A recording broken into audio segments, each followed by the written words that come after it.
Cancer और smoking का जो कोरिलेशन है वो सभी लोग समझते हैं, बट लोग ये नहीं जानते हैं कि स्मोकिंग का एक बहुत बड़ा अदर कॉम्प्लिकेशन होता है जिसको हम बोलते हैं सीओपीडी या फिर क्रॉनिक ऑब्स्ट्रक्टिव पल्मोनरी डिजीज।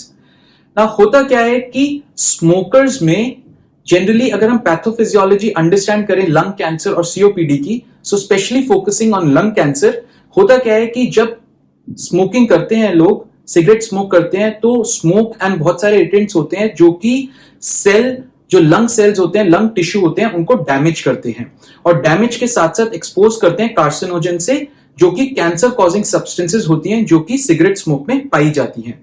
अब होता क्या है, नॉर्मल प्रोसेस में बॉडी की सेल्फ हीलिंग पावर की वजह से ये सेल्स और टिश्यूज हील हो जाते हैं, ऑटोमेटिकली हील हो जाते हैं। लेकिन जब लंबे समय तक ये टिश्यू डैमेज और हीलिंग की प्रोसेस चलती है तो कुछ समय बाद डैमेज ज्यादा होता है, बॉडी की हीलिंग कैपेसिटी कम हो जाती है। जब ऐसा होता है तो डैमेज ज्यादा इंश्योर होता है एंड कार्सिनोजन जो कैंसर कॉजिंग सब्सटेंसेस हैं सिगरेट स्मोक में, उसका एक्सपोजर बॉडी को या लंग टिश्यू को बढ़ जाता है एंड अल्टीमेटली रिजल्ट करता है लंग कैंसर में।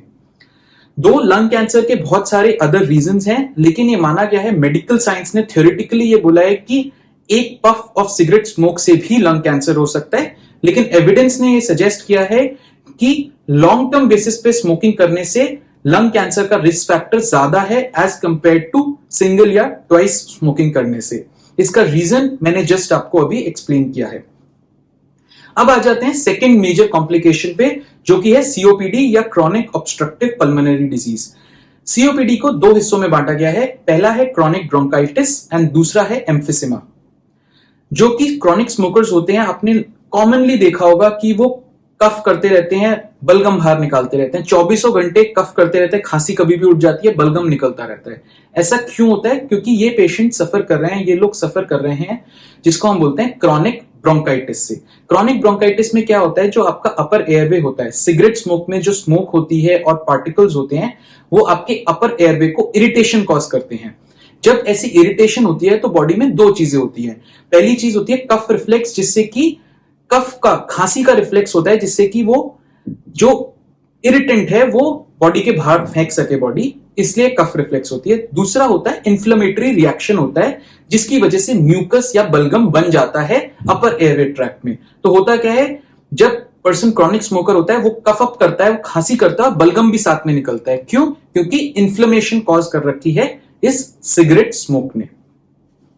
दूसरा होता है एम्फिसिमा। अब होता क्या है, जो आप एयर को इनहेल करते हैं वो नॉस्ट्रिल्स के थ्रू, अपर एयरवे ट्रैक्ट के थ्रू, लोअर एयरवे ट्रैक्ट के थ्रू, फाइनली लंग्स में एक ऐसी जगह में जाती है जिसको हम बोलते हैं एल्व्यूलाई। अब एल्व्यूलाई में क्या होता है कि जो एनवायरमेंट से एयर आई है उसमें जो ऑक्सीजन है वो ब्लड को ट्रांसपोर्ट हो जाता है एल्व्यूलाई के थ्रू, एंड ब्लड में जो कार्बन डाइऑक्साइड है वो एल्व्यूलाई में वापस आके एक्सेल आउट हो जाता है लंग से टू द आउटर एटमॉस्फेयर। अब क्रॉनिक स्मोकर्स में ये एल्वुलाई डैमेज्ड हो जाते हैं, ये फाइब्रोज हो जाते हैं, ये पिचक जाते हैं, पिचक जाने को बोलते हैं एटेलेक्टासिस। तो जब ऐसा होता है, बॉडी में बहुत सारे एल्वुलाई हैं, लंग्स में बहुत सारे एल्वुलाई हैं, कुछ एल्वुलाई क्रॉनिक स्मोकर्स में डैमेज हो जाते हैं। अब इजीली इसके मैकेनिज्म से आप समझ सकते हैं कि जब ये एल्वुलाई डैमेज हो गए तो बॉडी का ऑक्सीजन एक्सचेंज कैपेबिलिटी ब्लड के साथ कम हो गई है। ऑक्सीजन लंग्स ब्लड को नहीं दे पाएंगे और ब्लड से कार्बन डाइऑक्साइड लंग्स में नहीं आ पाएगा थ्रू आउट होने के लिए। तो हेंस एक्सचेंज कैपेबिलिटी कम हो गई, लंग की फंक्शनैलिटी कम हो गई, लंग की कैपेसिटी कम हो गई। इस वजह से लोग एक्सरसाइज कम कर पाते हैं, वो जल्दी थक जाते हैं क्योंकि बॉडी को प्रॉपर ऑक्सीजन नहीं मिल पाता है। इसको हम बोलते हैं एम्फिसिमा। तो फ्रेंड्स, नेक्स्ट टाइम जब भी आप अपनी स्मोकिंग के बारे में या किसी और की स्मोकिंग के बारे में बात करेंगे तो आप ध्यान रखेंगे कि एक होता है लंग कैंसर और दूसरा होता है COPD, chronic obstructive pulmonary disease, जो कि ज्यादातर, अधिकतर लोगों में सीओपीडी पाया जाता है, क्रॉनिक स्मोकर्स में सीओपीडी पाया जाता है। और इसकी प्रॉब्लम्स हैं कि आपकी बॉडी की कैपेसिटी कम हो जाती है, एयर कैपेसिटी कम हो जाती है, ऑक्सीजन हैंडलिंग कैपेसिटी कम हो जाती है, थकान जल्दी हो जाती है, और सीओपीडी ऑल्सो आपको कुछ इंफेक्शन से प्रोन कर देता है, एक्सपोज कर देता है। तो ये सभी चैलेंजेस हैं फॉर क्रॉनिक स्मोकर्स। तो फ्रेंड्स, अगर आपको मेरा ये वीडियो पसंद आया है तो प्लीज इसको लाइक करिएगा, शेयर करिएगा, सब्सक्राइब करिएगा और मेरे अगले वीडियो का जरूर इंतजार करिएगा। Thank you and